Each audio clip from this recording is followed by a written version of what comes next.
Hi everyone, it's Agnieszka from 5 Minute Language. Welcome to my channel. Make sure you subscribe if you haven't already and give this video a thumbs up.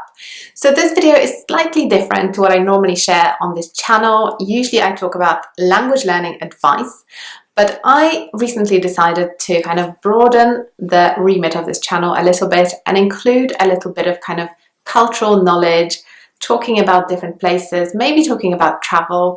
Let me know what kind of topics you want to see and I will incorporate them into my schedule. So today's video is about the pros and cons of living in the UK. I have lived in the UK for the last 14 years and I've lived in two different places. I've lived in London and I've also lived in Sheffield, which is in the north. But for the last 10 years I've lived in London, so my experience is mainly based on living in London, but I will try and cover other kind of areas as well if I can, if I think there are any differences. So in terms of the pros and cons, I'm going to cover the kind of practical aspects of living in the UK, to do with jobs and living and money and, you know, all these kind of like practical things related to living in a country. But I'm also going to talk a little bit about the cultural aspects of living in the UK and the pros and cons of that. So let me just explain. I grew up in Poland and I lived there for the first 18 years of my life when I was at school, and then I moved to the UK to go to university. In the meantime, I also spent some time in France and then I went back to the UK. So I have experience of living in 3 different countries, and that's kind of, I guess, what my perceptions are based on. So let's start with the pros and then we're going to move on to the cons. So the first one I want to mention is quite a practical one. In the UK, there are a lot of opportunities. There are a lot of opportunities for jobs, for career, for education. Once you've kind of finished your education, there are a lot of different things you can do. You can do internships, you can get a job, you can apply for various different apprenticeships and projects. So basically it's a place where there is a lot of opportunity compared to other places in the world. Like I said, jobs is one of the reasons why a lot of people move to the UK from abroad. The UK does have a good jobs market at the moment. I'm filming this video in 2019, so I don't know what the situation will look like going forward, but at the moment it has been a country where there are a lot of job opportunities, and if you work hard you can, you know, have opportunities to progress in your career, to get more responsibility within your job and maybe move on to something bigger. You know, the kind of opportunities that I know that don't exist in some countries, in some places. And I'm not saying that, you know, it's perfect and everyone is really wealthy and earns a lot of money, but there are those opportunities here, and, you know, unemployment is very low, especially in London. You know, there are plenty of job opportunities out there.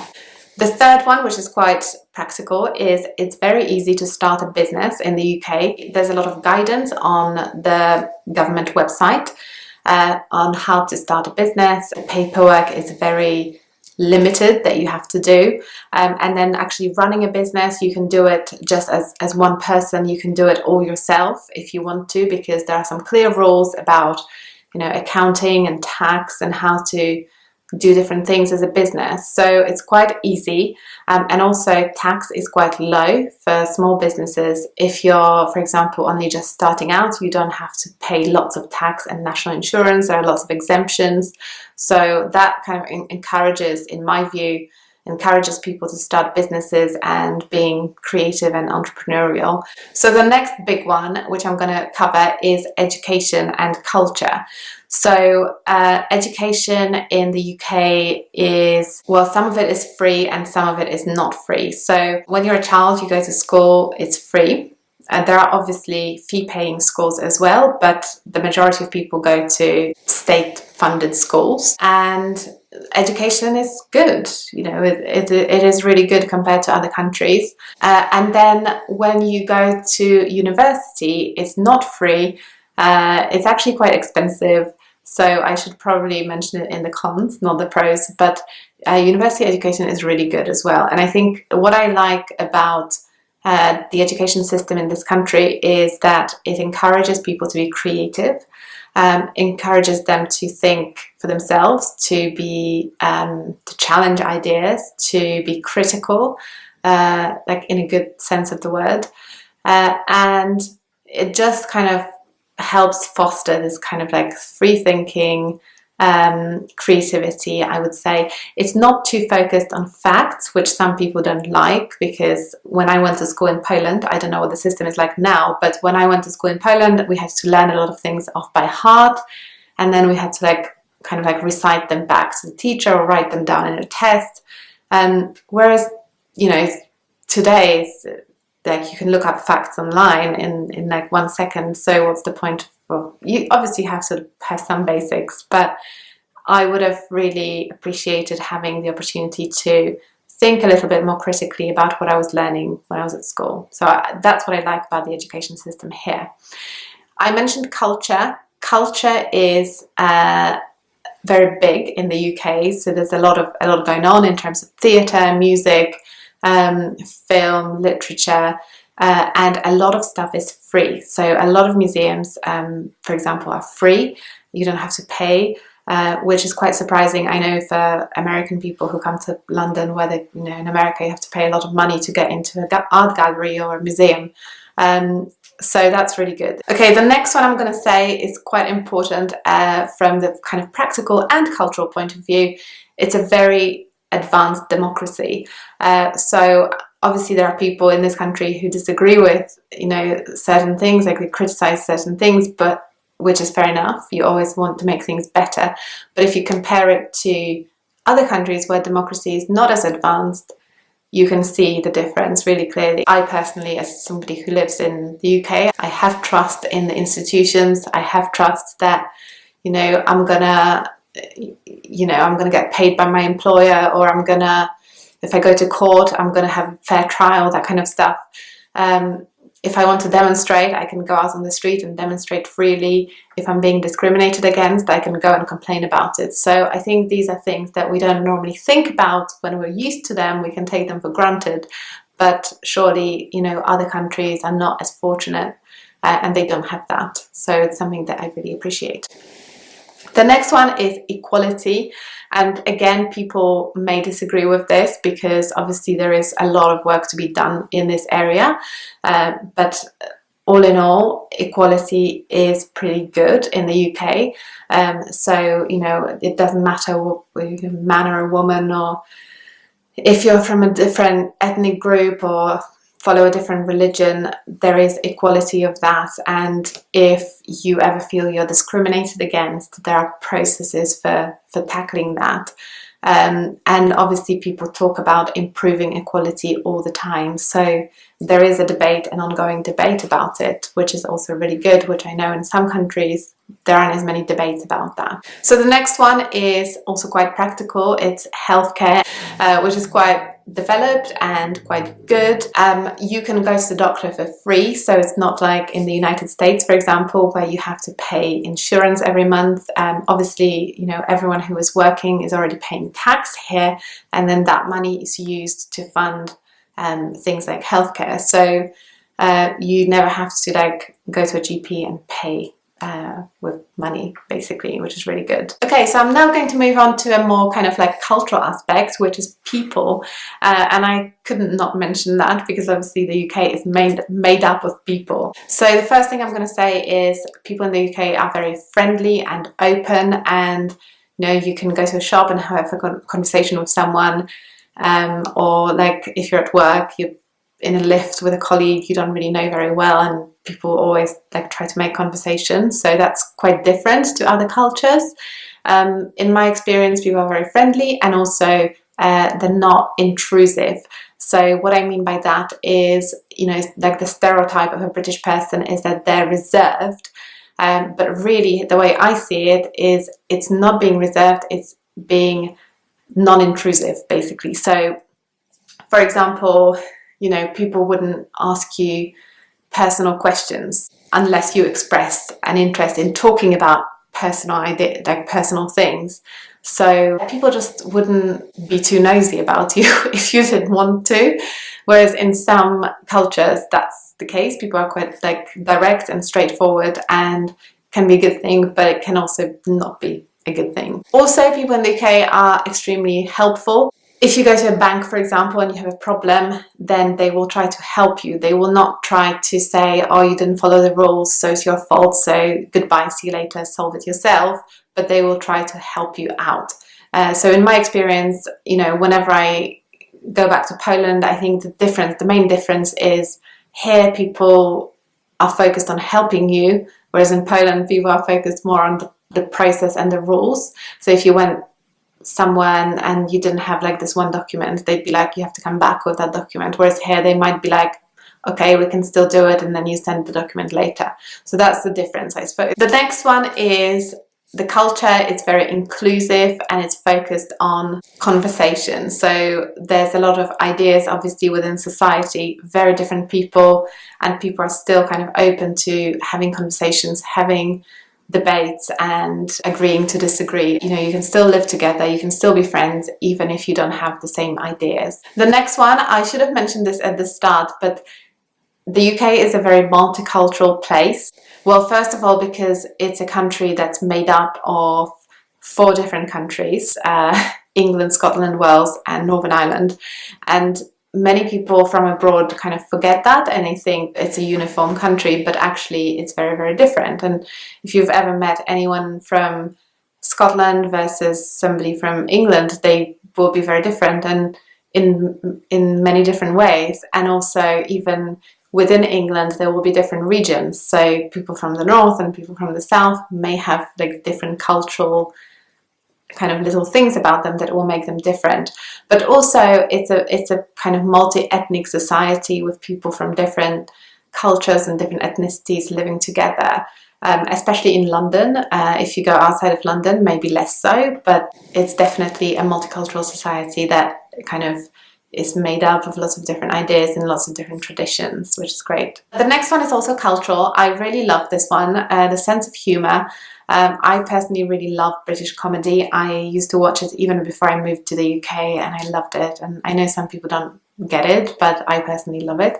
But generally people in the UK like to laugh at themselves and their sense of humour can be quite like dark and sometimes quite dry but funny at the same time. I don't know how to explain it, but if you've met a British person, you will probably know what I mean. The next one, you're probably going to be shocked by this one, but I'm going to say the weather is a pro of living in the UK. The weather here is very mild and it's not extreme. So there are obviously periods of extreme weather where you can get like a week of constant rain or like a week of extreme heat, but generally it's quite a mild climate, especially in the south of England where I live. You know that in December you can expect it to be maybe like 10 degrees Celsius sometimes, and that's quite normal. So the next one I'm going to say that will also shock you is food. So you have probably heard the stereotype of British food being really disgusting, and maybe that was something that was true in the past, but at the moment I can tell you with 100% honesty that British food is amazing. And you know, Britain is really crazy about its food at the moment. There's lots of really nice gastropubs, really nice British restaurants that serve local food, which is done in a really nice way. There are a lot of Michelin style restaurants in the UK, so there is really nice restaurants to choose from.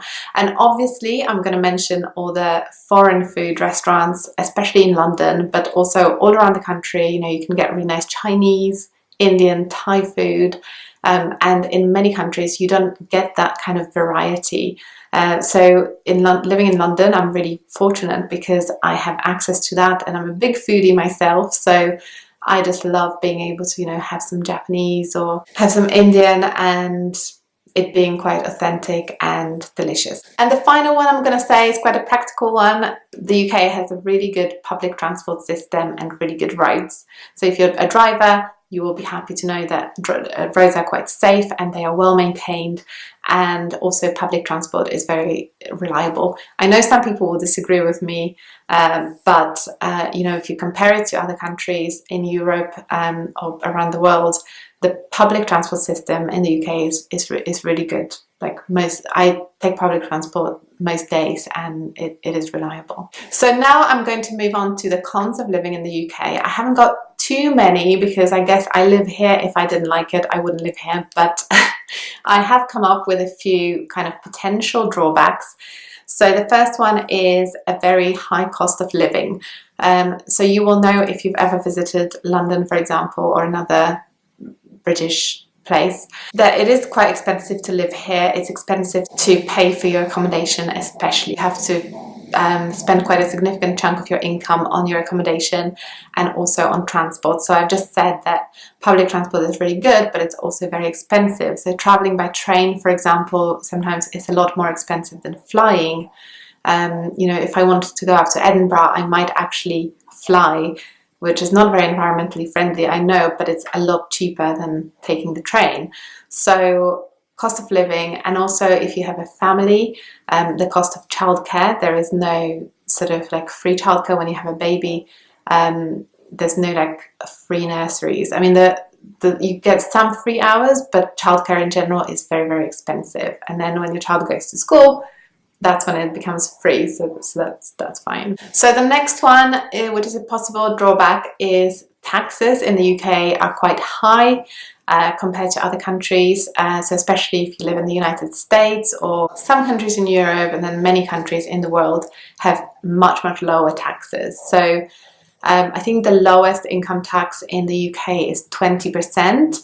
And then that goes up to 45%. So the next one I'm going to say is, I know I mentioned equality in the pros, but also there is inequality and there is quite a bit of poverty as well, which of course, you know, it's a prosperous country in general, there are job opportunities, but when people are less fortunate, then they can end up in quite a difficult situation. So it is visible, especially in big cities like London. There are homeless people living on the streets, and you don't really see that in a lot of countries. So if you come from a country which is like more equal, you might not be used to that, and it might be quite a shocking thing to see. There is also some inequality when it comes to you know, there's like a lot of very wealthy people and then very poor. So I guess the differences between very poor and very wealthy are much bigger than other